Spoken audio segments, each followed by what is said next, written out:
viene el tema del análisis de pertinencia, ¿no?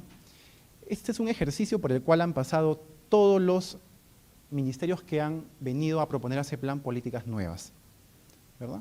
Es un ejercicio que no se hace para las políticas que se actualizan, también es importante comentarlo, ¿no? Es un ejercicio aplicable a políticas nacionales nuevas y en el cual el sector, bueno, acá uno de los grandes cambios es que estamos colocando en la guía es que el análisis de pertenencia ya no lo hace un solo sector. Si es multisectorial, si se prevé que va a ser multisectorial, tiene que hacerlo en conjunto con los sectores involucrados, o al menos aquellos con los que preliminarmente identifique. Obviamente, el análisis de pertenencia significa colocar en la agenda pública un tema, un asunto de interés, que ustedes lo ven ahí. Colocamos en la agenda pública un asunto de interés. ¿Y cómo lo colocamos? ¿El ministerio se lo guarda solito para sí mismo? No, tiene que compartirlo con los involucrados al menos. Incluso espacios participativos desde el propio análisis de pertinencia, que ya ha pasado, ya ha hecho, el MINJUS lo ha hecho, por ejemplo, ¿no? Ha propuesto una política nueva, ha generado esos espacios de participación para poder empezar el diseño. Muy bien, yo como les comentaba, el análisis de pertenencia es entendido como un espacio en el cual se hace una verificación de que un asunto de interés califica como un problema público para ser abordado mediante una política. ¿Quién elabora el análisis de pertenencia? El ministerio, pero acá miren el detalle, lo hace con participación de los ministerios intervinientes desde el inicio, quienes deben validarlo antes del envío a ese plan. Uno de los cambios que estamos colocando en el análisis de pertenencia. Cada ministerio tiene que validarlo antes de su envío a ese plan. Muy bien. ¿Quién lo revisa? ¿Quién da el ok? Y ya que es importante, ¿no? Porque hemos escuchado que se dice, ese plan me permitió la política. Bueno, lo que hace ese plan es dar una opinión, favorable o desfavorable. Y esta opinión tiene que ser compartida con el órgano de planeamiento del ministerio que conduce. El ministerio que propone la política tiene que generar un informe técnico en el cual expone que el análisis de pertenencia ha cumplido, ha superado los criterios y califica para una política. Y ese plan da una opinión técnica a través de un informe también. Muy bien. Un asunto de interés abarca. Sí. ¿La opinión de ustedes Es vinculante. A ver, el reglamento establece también el nivel de participación que tiene que tener ese plan, ¿no? Y establece que ese plan brinda asistencia técnica, dice, ¿no?, en el proceso. Esta asistencia técnica involucra que, por ejemplo, demos una opinión a la propuesta que el ministerio comparte con el CEPLAN, ¿no? Cada entregable, incluso cada producto de la política va contando con una validación de ese plan que se expresa también a través de un informe técnico al final, que un poquito sintetiza todo el proceso, ¿no?, indicando de que la política ha cumplido o no con la pauta metodológica que está señalada en la guía. Muy bien, volvemos al criterio 1. Hay 3 criterios para que un asunto de interés califique como un problema público que deba ser abordado mediante una política. El primer criterio es el más importante, y ustedes lo conocen, es que el asunto de interés abarque un problema público. Esto ya lo he explicado. Puede ser mediante una carencia, una oportunidad de mejora, un riesgo que se desea mitigar. El punto B también es importante y quizá voy a enfatizar nuevamente en ese punto. Los actores expresan que el asunto de interés los afecta. También es importante, ¿no? No solo, mejor dicho, la evidencia que yo presente al momento de exponer el asunto de interés, el problema público, debe también contemplar la preocupación de los ciudadanos. Y de hecho es un comentario que permanentemente les hacemos a los análisis de pertenencia, ¿no? Esto lo has consultado con la gente. ¿Qué espacio has tú diseñado para preguntarle a la gente cuál es su nivel de afectación del problema?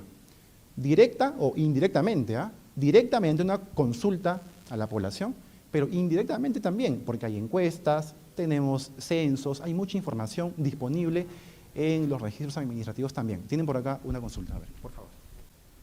¿Cómo está? Buenos días. En el literal A, en asunto de interés, comprende una situación propia de las personas en su entorno. Hay 3 criterios, ¿verdad? A nivel de análisis de pertinencia hay que demostrar por lo menos uno de los criterios, ¿verdad? Pero puede ser más de uno, ¿no? porque podría ser que en realidad sea, como usted comentaba, una combinación de ambos, ¿no? Que puede ser una carencia, pero también una oportunidad de mejora, ¿verdad? Ah, claro, por supuesto. La naturaleza del problema puede ser una de ellas. Se me viene a mí a la cabeza el tema, por ejemplo, el tema de la violencia contra las mujeres en la política de igualdad de género. Estamos claramente ante el caso 1, es una carencia, es una necesidad. O el tema de afectaciones en el bienestar de los niños, por ejemplo, de los niños que trabajan, ¿no? O el tema de vivienda, me parece que ese tema es más puntual, ¿no? La limitada habitabilidad, dice, ¿no? Este fenómeno de la habitabilidad, la precariedad de la vivienda. Yo creo que es claramente el punto 1, pero bien se puede exponer que es uno solo o es un fenómeno que tiene matices del primero o del segundo. Estamos hablando del punto A, el punto A en el que se trata de exponer que el problema es una carencia o es una oportunidad de mejora o es un riesgo que se desea mitigar. Pero lo que sí tengo que precisar es que tanto el punto A, B y C se tienen que cumplir. A veces eso sí no es excluyente, ¿no? El problema es una situación, los afectados expresan el malestar también, que es algo que lo olvidamos, ¿no? A veces he visto en análisis de pertinencia que se olvida esa parte, exponer lo que les venía comentando, ¿no? Exponer que el público, la gente, el afectado es el principal, es el agente que ha expresado que el problema lo afecta, ¿no? Entonces esa parte hay que siempre enfatizarla en análisis de pertenencia. El punto C tiene que ver, bueno, es un punto que siempre se tiene que cumplir, que el asunto de interés es abordado en los objetivos, funciones de los ministerios, de las entidades públicas y para lo cual se exige una intervención. ¿Bien? Hay una consulta por acá. Adelante, por favor. Sí, muy buenos días. En el caso de la oportunidad de mejora, ¿cómo demuestro la oportunidad de mejora? Lo entendí en el caso de la carencia, que hay estadísticas, se han hecho mesas de trabajo, los actores se han pronunciado en que les podría afectar. Pero en el caso de oportunidades de mejora, ¿en qué estadísticas nos podríamos basar para demostrar la oportunidad de mejora? Claro, sobre todo en sectores que ya tienen, no políticas, pero instrumentos que han, digamos, de alguna manera sustituido la planificación a nivel nacional. Muy bien. Este tema de oportunidad de mejora es el problema público que ha sido abordado en políticas de tipo productivo, ¿no? La de agricultura, la política industrial, la política en materia de competitividad y productividad del MEF, lo han enfocado por ese lado, ¿no? En el sentido de que la situación actual de esta actividad económica, de esta industria, podría ser mejor, ¿sí? Hay una oportunidad que estamos desaprovechando, podría ser mejor. ¿Y cómo lo demostramos, no? Es una pregunta pertinente. Ahí podemos echar mano de literatura, papers, investigación que nos hablen del impacto potencial que tiene, por ejemplo, si para mejorar en el sector agricultura mejoramos las competencias de los productores agrícolas, si es que mejoramos la capacidad instalada, la infraestructura, la tecnología usada, ¿verdad? A partir de eso vamos construyendo el discurso y vamos exponiendo la capacidad que yo dispongo actualmente me merma posibilidades. La capacidad que yo tengo instalada. Por ejemplo, hablemos de la política industrial, ya claramente, ahí sí yo creo que el ejemplo es clarísimo, ¿no? La capacidad que yo tengo instalada en términos de industria a nivel de infraestructura, capital humano, técnicos, profesionales, tecnología instalada, institucionalidad incluso para la industria, me quita posibilidades. Debería estar mejor, pero mira, en comparación con mis pares estoy en este estadio, en este nivel. Entonces vamos construyendo el discurso a partir de evidenciando las partes, ¿no? Vamos evidenciando las partes y nos vamos dando cuenta de que si los insumos estarían de mejor calidad, si disponiéramos como sociedad, como país, de mejor capital humano, de mejor infraestructura, podríamos transitar a un estadio mayor en cuanto a industria. Podríamos otorgarle un valor agregado mayor a los productos de la industria nacional. Entonces, ese es el discurso que tenemos que ir construyendo en el diagnóstico de un problema que quiera ser enfocado como una oportunidad de mejora. Muy bien, eso fue una pregunta bastante interesante. Muy bien, vamos a dar espacio a otra consulta.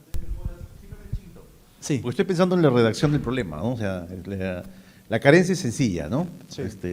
Digamos, hay el riesgo, hasta el riesgo, ¿no? Alta vulnerabilidad, etc. La oportunidad de mejora siempre tendría que tratarse como escaso aprovechamiento de. Es una forma. ¿Qué otra es una forma podría haber? Porque no se me ocurre. Por ejemplo, la política agraria, su problema público fue limitado desarrollo del sector agrícola. Bueno, es lo mismo. ¿Está bien? También. Okay. Es lo mismo, el fin de cabo es lo mismo. Ok, no, está bien. Sí. Y ahí habría que buscar sus causas, ¿no? Está bien. Sus causas. Sí. Adelante. Pero acá ya salta otro problema que ya vamos a ver después, ¿no? O sea, está bien, lo que acabas de mencionar y seguro es lógico en muchos de los planteamientos de oportunidad de mejora, pero cuando vamos a llegar al análisis de costo-beneficio, creo que ahí va a ser la disyuntiva, ¿no? Porque ¿cómo sustentas efectivamente eso si no hay data? Posiblemente vamos a utilizar data de afuera, pero ¿y si también es nebuloso? ¿Qué pasa?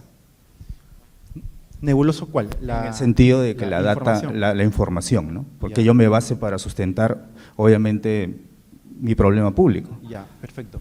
A ver, ese es un elemento importante que de hecho cuando mi colega exponga el entregable 1 va a enfatizar mucho en ese punto, pero yo puedo dar un adelanto, ¿no? La evidencia puede tomar múltiples formas, cualitativa, cuantitativa. Tendemos a pensar de que la evidencia cuantitativa es la más fuerte, ¿no? ¿Está bien? De hecho, en la guía estamos comentando de que tiene que haber un balance, la evidencia cuantitativa apoyada en la evidencia cualitativa, pero de calidad, evidencia de calidad. Es cierto, de hecho, lo que comenta el colega es un aspecto que nos ha pasado ya, nos hemos encontrado con sectores, con políticas, sin decir nombres, por supuesto, que nos han dicho Franco, pero no hay información, no hay evidencia. Bueno, la política nacional es la oportunidad para generar esa información, o para fortalecerlo con consulta al afectado. Es por eso que decíamos, ¿no? ¿Y a quién le pregunto? ¿Cómo es? Bueno, el afectado, ¿qué te dice? A ver, anda donde el afectado y pregúntale, ¿no? Organiza tú una metodología para consultarle a los afectados. Técnicas virtuales, presenciales. No solo los afectados, y los expertos también, y la academia, ¿qué te dice sobre este fenómeno? Porque el problema público es finalmente un fenómeno, es un fenómeno de la sociedad, ¿verdad? ¿Qué te dicen los expertos? ¿Qué hay de la producción académica sobre el tema? Entonces no debemos tentar a decir que si no hay evidencia cuantitativa ya no hay nada y no hay posibilidad de explicar el problema. Sí hay posibilidad. Mi colega va a explayarse en ese punto cuando nos hable del entregable 1, ¿ya? Pero igual yo ya he dado un alcance más o menos. A ver. El criterio 2, el criterio 1 tiene que ver con que evidenciar que el problema es público. Eso ya estamos hablando, ¿no? El criterio 2 tiene que ver con un elemento que a veces se nos escapa.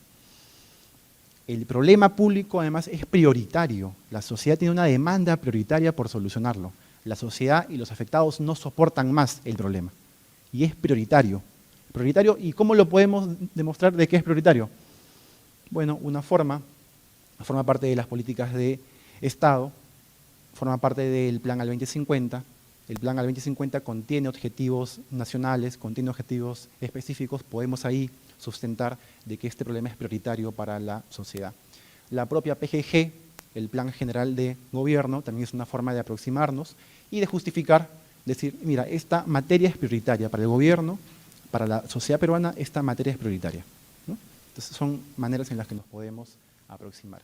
Y finalmente el tercer criterio tiene que ver con el hecho de que el instrumento que yo voy a abordar, o mejor dicho, el problema público que yo voy a abordar ya no esté abordado en otras políticas, pues, ¿no? Nos ha pasado, nuevamente sin decir nombres, pero nos ha pasado problemas públicos muy similares que me lo presentó un sector y me lo presentó otro sector. La pregunta era de quién es competencia, no puede ser de ambos, ¿no? Uno me contestó, es que yo veo esta partecita y el otro sector ve esta otra partecita. No, entonces es una política multisectorial, seguramente. Y ahí es donde está el desafío de encontrar cuál es el fenómeno central y quién tiene mejor alineación en función a sus competencias y funciones, ¿no? Que también es un elemento importante, ¿no? También me pregunta, Franco, ¿quién debe conducir la política? Están como que en disputa, ¿no? Un ministerio con otro. Bueno, aquel cuya debe de conducirlo, aquel que tiene competencias y funciones que se alinean de mejor manera al problema público. Siempre es en función al ordenamiento que tiene cada ministerio, el mandato que tiene cada ministerio, ¿no? Incluso en los objetivos también nos han preguntado, ¿quién debe asumir el objetivo 1 y el objetivo 2? Bueno, aquel cuyas competencias tengan mejor relación con el logro del objetivo. Ya, pero si él está en el objetivo 2, ¿solamente él tiene que verlo? No. Abajo, a nivel de lineamientos o servicios, pueden haber otros ministerios que van a colaborar. Entonces, eso es lo que hay que entender, ¿no? Muy bien. Yo les comentaba este tema de exclusividad pensando siempre en políticas nacionales, ¿no? Si un problema público ya es abordado por un instrumento, no hay que sobreregular o hacer sobre políticas, ¿no? Política de la política o plan de implementación de la política, ¿no? Si ya disponemos de la política ya tendría que tener los elementos, exhibir los elementos para implementarlo, para abordar el problema público.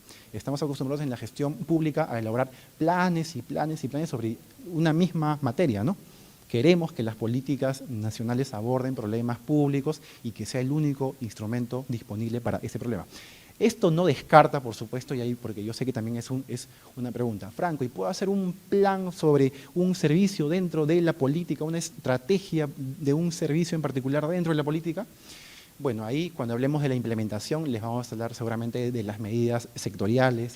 Esto no descarta instrumentos más micro, ¿no? Directivas, estrategias, es posible.